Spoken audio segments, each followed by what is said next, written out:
So this is Primrose. It's a Welsh Cob cross.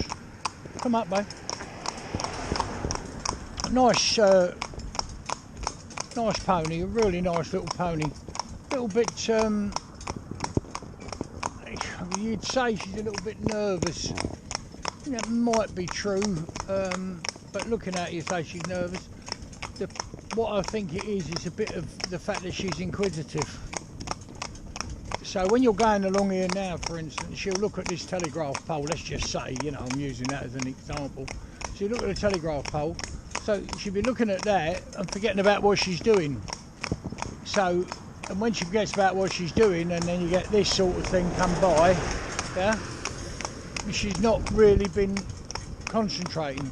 If there's nothing, genuinely nothing to look at, I mean, she will look at anything. So someone on a bike, not because she's afraid, but just interesting.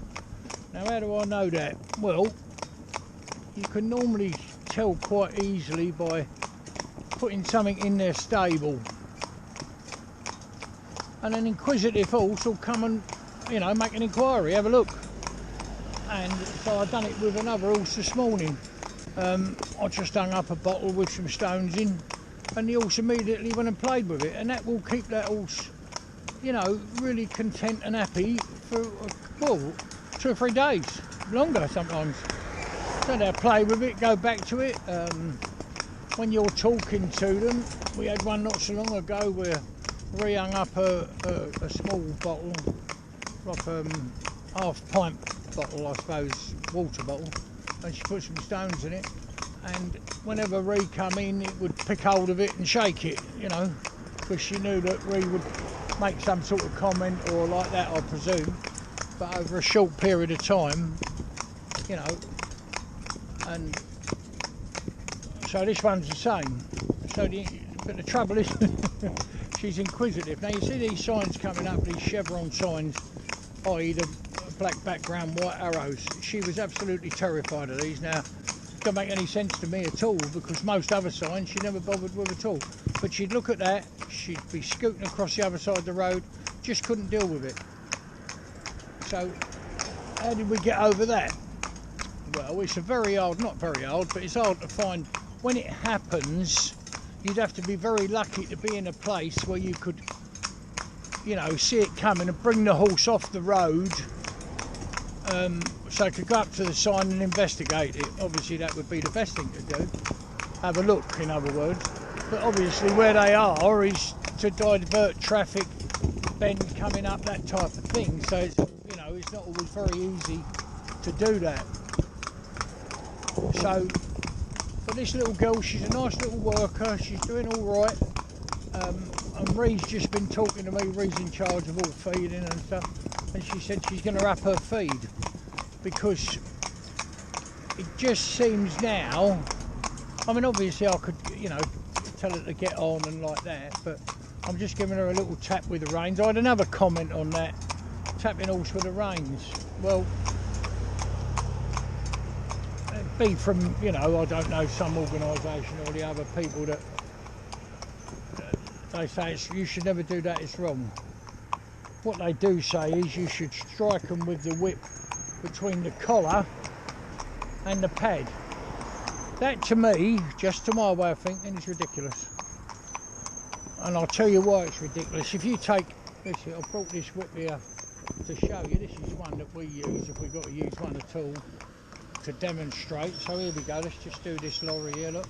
Nice flashing lorry band, so nice slack rein. Come over, babe. Not too bad at all. Another one coming down here now. Nice yellow, see that type of thing, yellow mirrors on it. Come up, babe.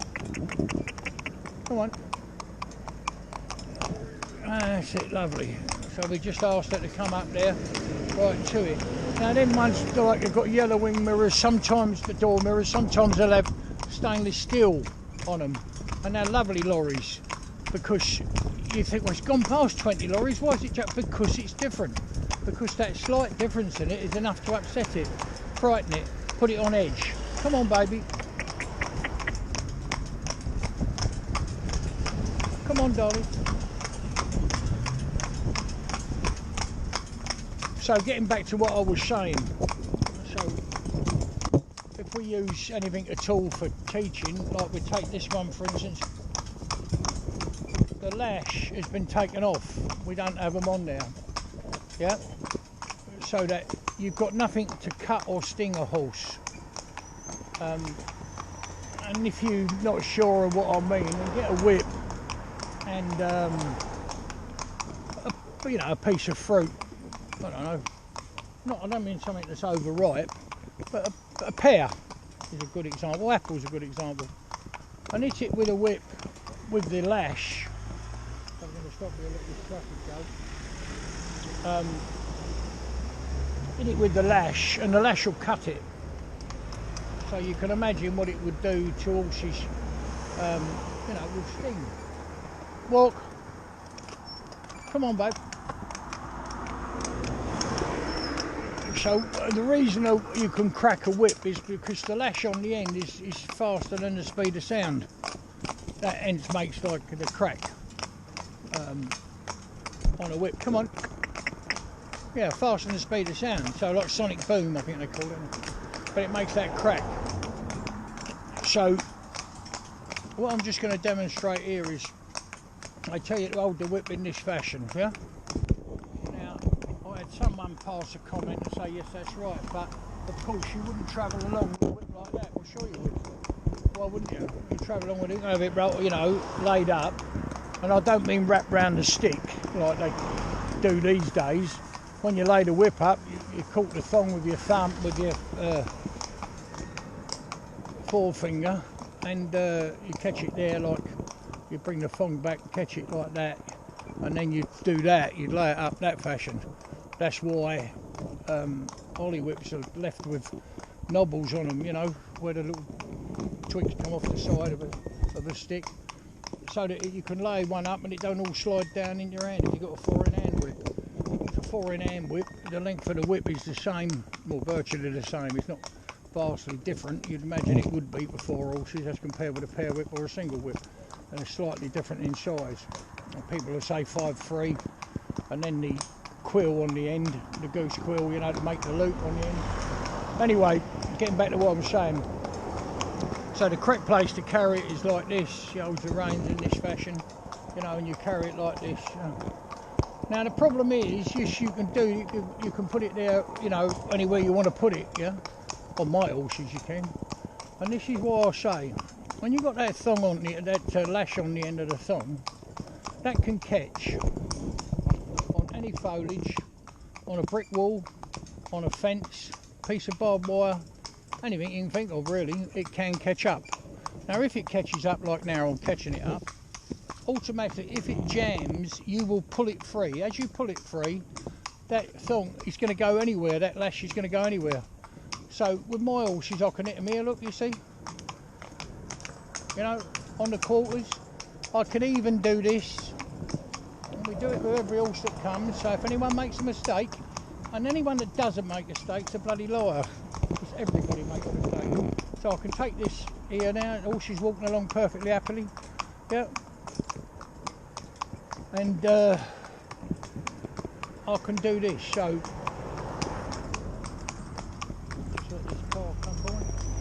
I can take it out to the side there and wrap it right round its legs underneath. Can you see, look? And again, round its legs, front and back, all round its legs. Can you see?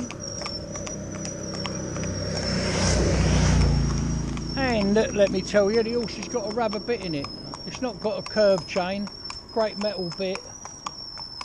You know,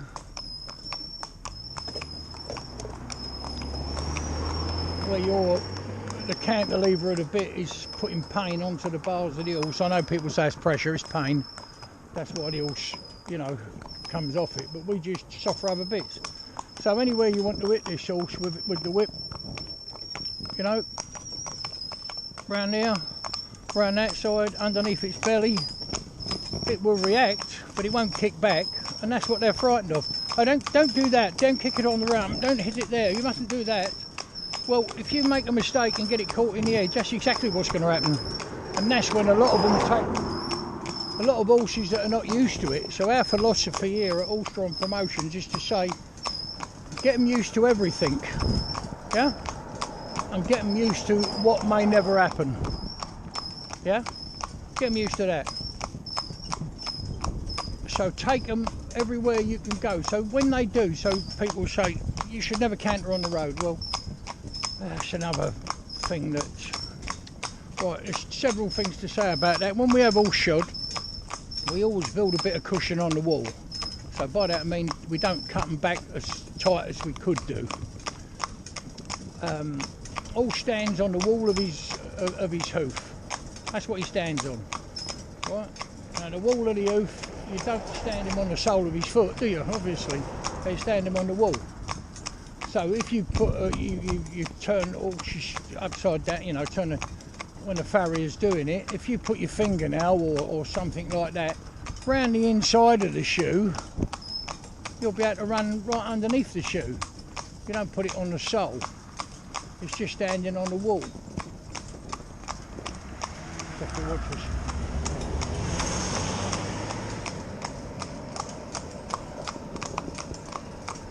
So it's just standing on the wall of the hoof. Dirty bug. So people say, oh, you must never canter. Who are these people saying that? Where is the proof of what they say? It's like anything. People say, and it's because what they've been told. I'm told all the time, you mustn't drive in that. That's not a driving bit. Why? I can show you a book back in 1870 something, I think 18, yeah, around that date, a catalogue book, not the one that most people, I've got a few catalogue books that, you know, the salesman would take round and show to the shop, you know, the tack shop, people would order from there, but there's a whole page of rubber bits, and that's back then, and there's another page, and I mean there's probably 30 bits on each page, maybe 25 anyway, and there's leather bits on the other one, so you know, I hope that's that, you know, a myth that's busted, because it's ridiculous to say that. The only reason all these bits have been made, and it is, I believe, what I believe, you know, I can only say watch what I do, if, you know, then all the horses I drive are driven in rubber bits. There are no exceptions. They're all driven in a soft piece of rubber, every one of them. Stallions, runaways, everything that we have. You know, horses that kick, horses that do everything, you know, and have been involved in accidents and like that. Yeah. So those like that, it's just gone past there. Rattly old trailer behind, and the little girl's taking it all in her stride. Myths and mistakes, you know, myths of what people tell you, but they can never tell you why. If you say to someone, well, that's you must have a driving bit, and it's not a driving bit, you know. Well, the only reason is because they can't drive in a rubber bit, and the only reason all them bits was made and all the different types and everything like that is to control the horse.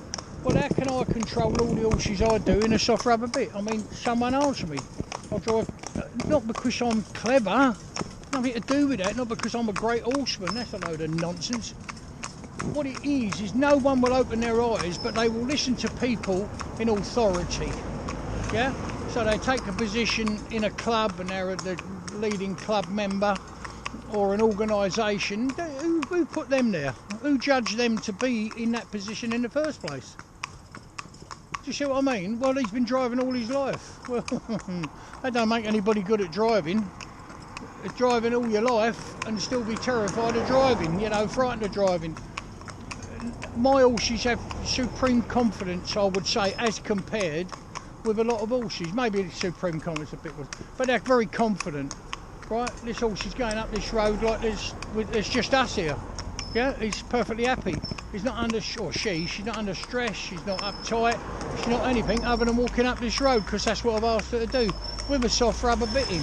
If I put that down there, she's not going to speed up or go any faster, can you see? Just going to walk.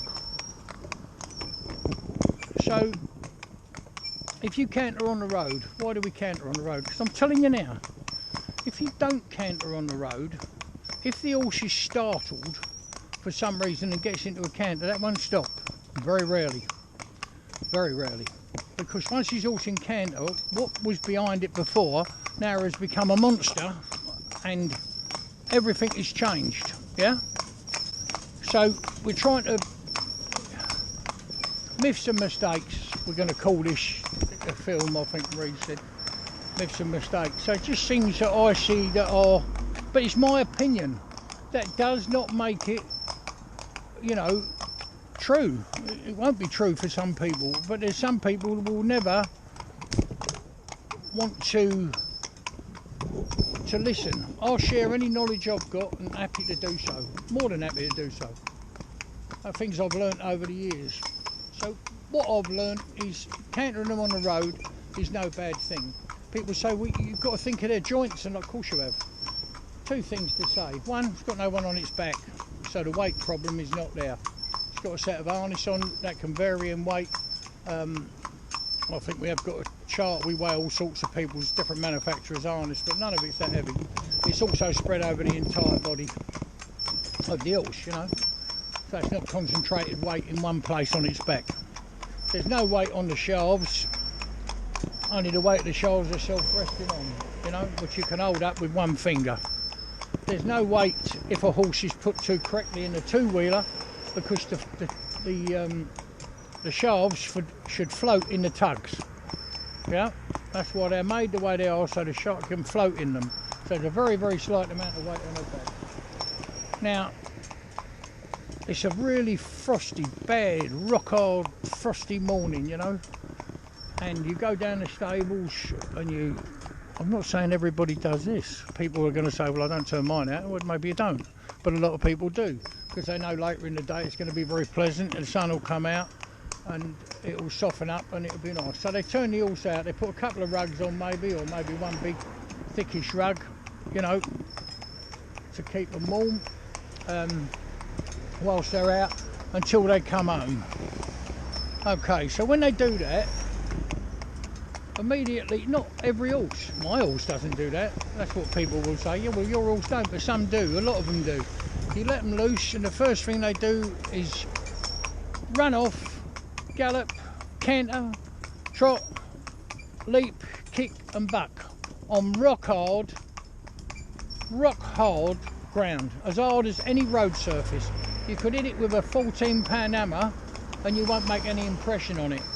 Not only that, it's worse because it's all full of divots and hoof prints, and you know, it's not flat and smooth, and so that's perfectly all right. And that well could stay like it all day long. You know, if there's no sun on it at all or nothing to warm it, it will stay like it all day long. Well, if it stays like it all day long, they'll play and they'll jump, and what's it? Sure, they'll jump about more when they go out, and it will be carrying the weight of a rug on its back. Now, I'm not saying rugs are as heavy as a set of harness, but you know, a set of harness doesn't weigh a lot. I mean, we've got some sets of harness of 35 pounds.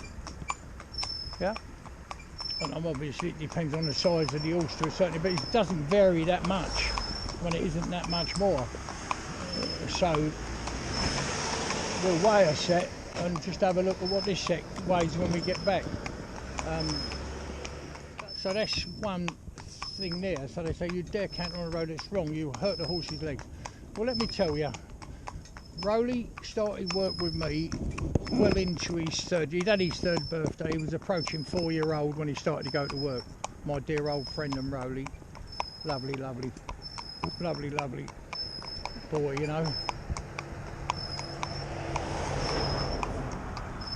You see how calm that horse is with that big old yellow thing coming down there, the man waving out the window or acknowledging me out the window, so that looks a bit strange to all. But no reaction is there, the horse just going up there lovely, you know, it's going up there fine, no problem at all. So if we look back at Roly, my dear friend Roly, my dear old horse, lovely, lovely boy, that I, you know, Anyway, we won't go into that, but I do miss him terribly. Anyway, every day he went in harness, he would canter on the road. He started work just before his 4th birthday. So he was broke at 3, you know, when he'd had his 3rd birthday, and then he had some time off. Then we come in, I started to train him to do the job I wanted him to do, was to be a schoolmaster. And by the time he was 4 and a half, he was a schoolmaster. So I spent a lot of time with him, we worked together for years. He would easily do over 30 mile a day without any trouble whatsoever. He would not be distressed, unhappy or anything like that. And he would have his head, you know, he had a lovely routine of his life existed in, you know, he knew everything about it, what was going to be. So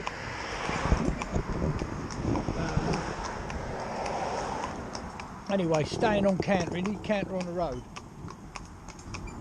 I drove him for 23 years. He cantered on the road every day. He'd done a tremendous amount of miles, I mean a tremendous amount. Anybody that's been out with me with Roly would be amazed. And he wouldn't come in tired and his head on the ground and, oh my God, I can't do this anymore. He'd have his head up, perky as anything. Right, what are we going to do now, you know? And he knew he's going in to have his food, but he knew he was bathed first, and you could bath, you know, pressure wash him off. Come up, babe. Pressure wash him off, you know, you could do that, and he'd be perfectly, like, lovely. So as I say, you turn him out in a frosty rock hard, the ground's like iron. You know, as it says in the hymn, you know, ground like iron and water like a stone. Throws them right down in the trough, maybe 6 inches of ice on it. Now the ground's rock hard. People turn them out, they cant around, they kick them back, they play, run around chasing one another. The ground is not smooth, it's covered in divots, and that's okay. That's all right, is it? So Roly was 26 years old, just nearly 27 when I put him down. He was checked every year by the vet. He never had a dentist to him, like the vet, I wouldn't have a dentist as such, but the vet never had to do anything with his teeth. Never. His joints were perfect. You could pick him up at, you know, his joints, do flexing on him, anything you want to do, and he'd pass it. He was rock hard iron fit. And he was genuinely all muscle. Still looked big and round, but he was genuinely all muscle. So the reason I have him, well, I put him to sleep myself. You know, supervised by the man, and I was there when he was put down anyway. So that, and the reason was he got melanomas, being a grey horse. Got them under his tail. He got one up his groin, one up his armpit. All them could be dealt with, and they didn't really bother him at all. And we'd adapt the croup to fit nicely, and he was comfortable. But then he got one in his throat, and it closed off his windpipe basically. So he started to just make a noise, not when he went to work, but if you know, anything at all, if you, even when you turned him, you know, just indicated with the reins, because he was in a rubber bit, the same as everything else, even when you indicated to him, he'd be that sort of noise where it was interfering with the way, you know, where it was growing on his throat. So he had no future. I asked the vet, couldn't we take that out? And it wouldn't have been anything to do with the money side of things. I'd have took it out. You know, whatever it cost, it wouldn't have mattered to me what it cost, and I mean whatever it cost. But he said it can't. He said it's just too. We've done one of these scan things on it, you know, and looked at it, and the way it was growing, it just wouldn't do it. Walk, baby, just walk. So, unfortunately, anyway, it's a while ago now, but yeah. So there was horse there, worked all them years. He never had his teeth done. Why didn't he have his teeth done? Well, donkeys years ago, when I was a little ankle biter, a man I knew, a good horseman, loved his horses, put his horses before anything else, always did.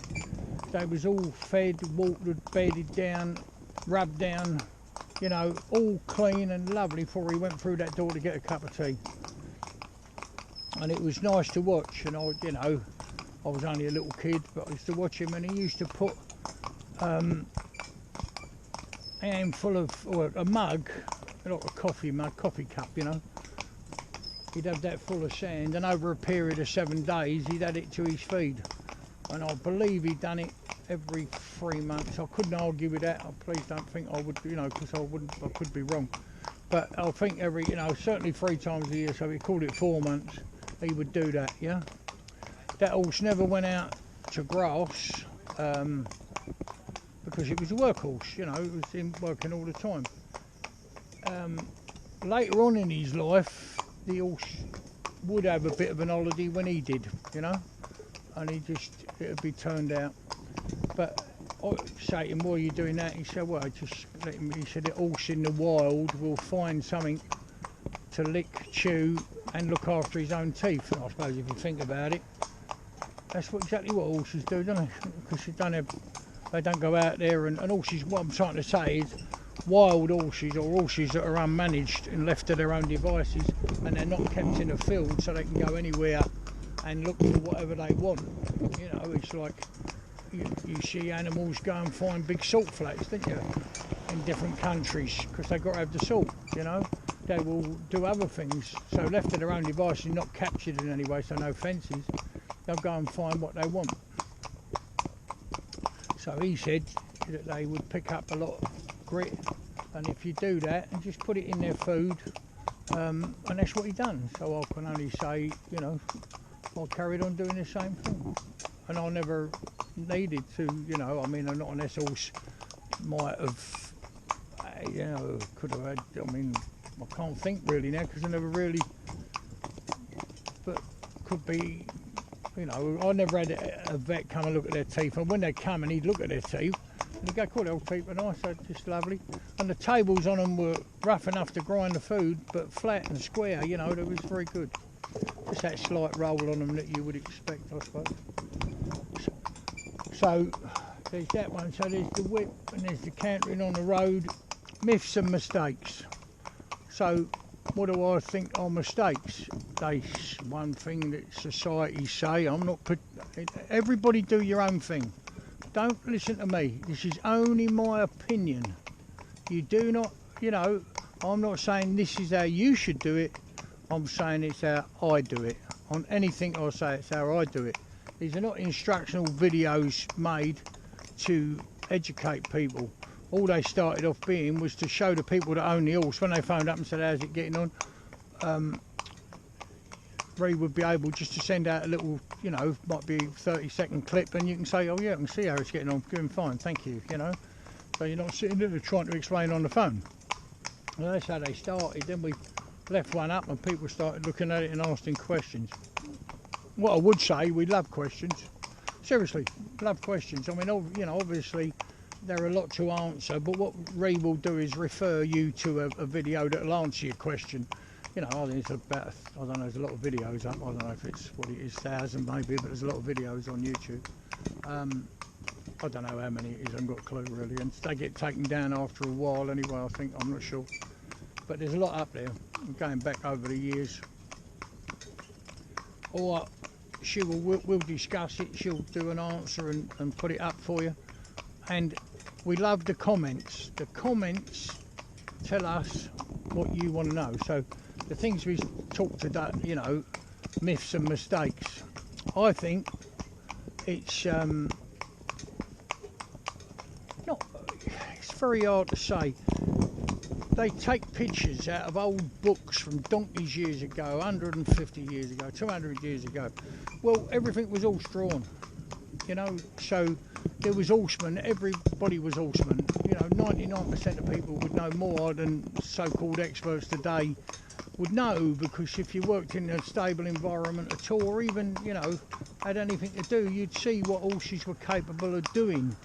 and it is quite remarkable. I remember Joe Rowe saying to me, you know, when he was learning his trade as a farrier, I always remember this, and I've seen it with my own eyes, you know, I could verify it to be the same. Hello, God bless. Right. Yeah, fine, thank you. Come on, baby. This, when he was learning his job as a farrier in Camberley, that way, there's a big forge there, and on a Saturday morning there'll be a lot of people there having their horses shod. It could be 40, and they'd come down with their iron-tired trolleys, you know. And he said you'd often see a horse that would know on that wheel there'd be a flat spot. Now you can say to me that's nonsense, but it's actual fact. I've seen it with my own eyes. So what the horse would do, he'd pull up there and he'd move the cart up or back a bit, find that flat spot, so the weight of the cart wouldn't be pushing on him or hanging on his neck, you know, by the traces, do you know what I mean? So he wouldn't have no weight on him at all, as long as he kept the cart in that position, have a flat spot on the wheel. So he would just roll back to there and he'd just find that flat spot and his vehicle would stand, you know. Especially if he knew, like up there at the farriers, the ground was flat all around the forge, plenty of room to tie up horses, but that's what they do. Other ones, I've seen them do this, and people say never in your life. True, the other ones I've seen them rock the cart backwards and forwards, outside the calf, rock it backwards and forwards, and get the wheel, the rear wheel, to go into the curb. So it's parked parallel to the curb, but it moved backwards and forwards a couple of times. Just push the cart out maybe a little tiny bit at the front, you know, and get the wheel to hit the curb, and then what they do is rest themselves back on the bridging. I've seen them do that loads of times. And you say that because unless you do it every day and you're amongst it every day, you wouldn't really know. But yeah, I've seen that, all sorts of things that are, you know, amusing. So come on, my baby. So another myth I would say is, but not a myth, it's something I wouldn't do personally. I would never ask someone to stand in front of a horse and hold the reins while it's put to. Never in a million years I wouldn't do that. And the amount of accidents that causes. Now, years ago, when people were working horses all the time, you could do that. Sure you could. You can do it today with a lot of horses. Sure you can. I'm not saying no horse could do it. I'm saying it's not a thing that I would do. Because if they are startled or jump, the first thing they're going to do is jump forward. And if you're standing there holding it, they'll run right over you. And I've seen that at several showgrounds like that. I would never, so I'd never ask anyone to stand in front. But what we do, we have chains hanging around the wall that are well secured, and we put a plastic coating over them, like a hose pipe over them, you know. Is what we put over them. Come on, baby.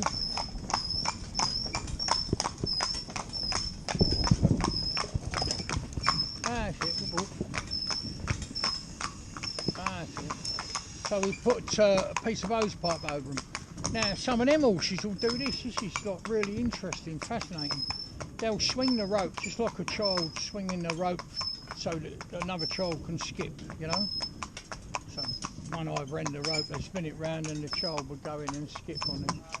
Well, I've seen them do that. Swing that, swing that, swing that, get it over their neck and move their head side to side and scratch themselves. Yeah.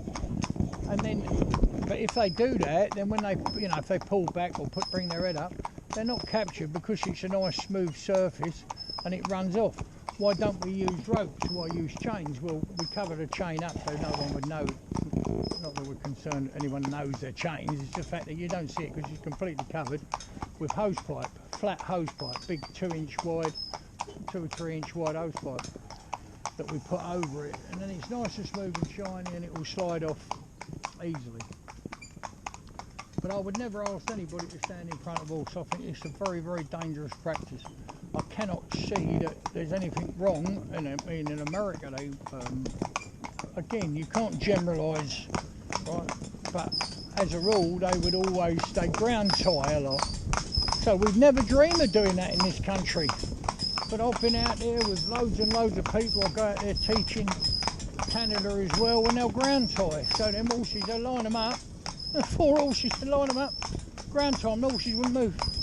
Would not move. They'd be at a show ground, in their own place, wherever it might be, round a friend's place. Often when I've been over there, we'll all drive, you know, I'll be staying with somebody and you'll all drive to another place, you know, a few mile away, across country or whatever, and they'll stop and have lunch there, and all the horses come over, all be tied up. Well, they would just, like when I was in Canada, recently I was in Canada, I went up into the mountains, and I mean up high, with 2 horses on a vehicle made to cross rivers. So great big balloon tyres on it, 4-wheel, very short coupled, and it went across boulders, not stones. I mean, seriously, you couldn't believe horse could get across that ground. And we crossed the same river 7 times to get up into the mountains. So this man had a cabin up there. So when we got up there, I thought he'd gone crackers, and I'm supposed to be this horseman.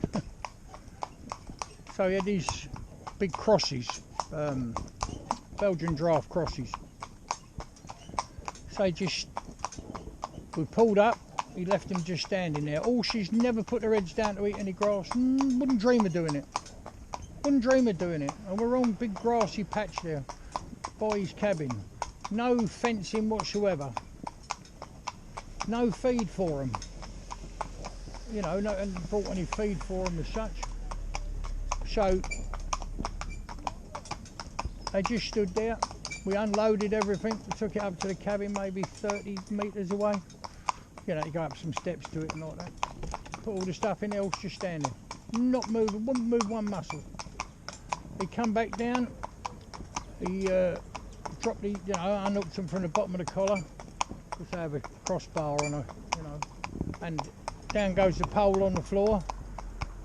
Makes a crashing noise, it goes down, just stand there. Hung all the harness up, undone the aims, took all the harness off their back, you know, along with the aims, took the collar off and the bridle, right, put a head collar on them,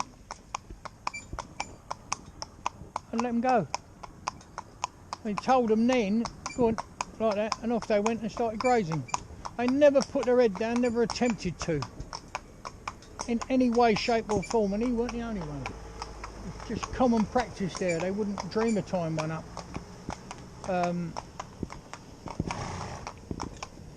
You know, the horses just do it. And there's another fellow I'll go down to in Florida, lovely man, Paul Van Sickle. I'll go down there, he's in charge of Florida Whips, the big club down there. 250 odd members, 300 members, more, I don't know, big lot of members anyway. And they go down there, and he's got Frisian horses. He brings them all out their stalls, or stable, you know, stables. He brings them out, walks them outside, stands them all up. All they got is a head collar on, and he drops the shank or the lead rope on the floor. They don't move. They don't talk to each other, they don't bite each other, they don't kick, they don't move around, just stand there. Just stand there. They'll go and get the harness, or the harness is all laying on pegs, because they've got, like, you come up the middle of the stables either side, come up the end, and up the end there is where all the harness is. But they could walk out straight in front of them, not more than 6 foot away, is big heavy lush grass. Wouldn't dream of moving. And they're not tied up whatsoever. So, you know, what's common practice there, in lots of other countries I go to do things entirely different. So, I would never go, I wouldn't do ground tying, no I wouldn't. I'd sooner secure them, definitely, without any question. Because our horses are not trained for the job, you know, they're not up to it.